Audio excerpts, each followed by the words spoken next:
Surgery করব কি stenting হবে, এটা ডিসিশন হচ্ছে প্রত্যেকটা পেশেন্টের জন্য আলাদা আলাদা ডিসিশন হবে। একটা পেশেন্টের মনে করেন রক্তনালী, হার্টের রক্তনালী 3টা থাকে।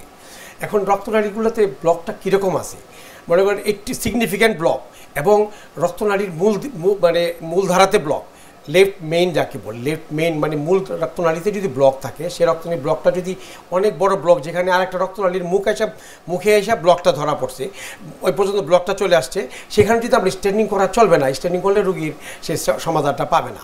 সেখানে আমার কার্ডিওলজিস্ট যারা কলিগ তারাও বলবেন যে এটা তার বাইপাস সার্জারি করা লাগবে। তো বাইপাস সার্জারি ডিসিশনটা এরকম যে রুগীর লেফট মেইন ডিজিজ, বাম দিকের মূল রক্তনালীতে ব্লক থাকলে, 3টা রক্তনালী ব্লক থাকলে, সিগনিফিক্যান্ট ব্লক থাকলে, এটা রুগীকে তখন আমরা বলি যে আপনার এটা বাইপাস সার্জারি করা লাগবে। অ্যাকচুয়ালি প্রাইমারি ফিজিশিয়ান তো কার্ডিওলজিস্ট, উনি ইন্টারভেনশনাল কার্ডিওলজি যারা, উনি অ্যাঞ্জিওগ্রাম করবেন এবং এই রুগীর অ্যাঞ্জিওপ্লাস্টি করতে পারবেন কিনা। আচ্ছা, তার অ্যাঞ্জিওপ্লাস্টি করার যদি দেখা যায় অ্যাঞ্জিওপ্লাস্টি করলে রুগী সেফ থাকবে, তাহলে উনি অ্যাঞ্জিওপ্লাস্টি করবেন, যেটি স্ট্যান্টিং।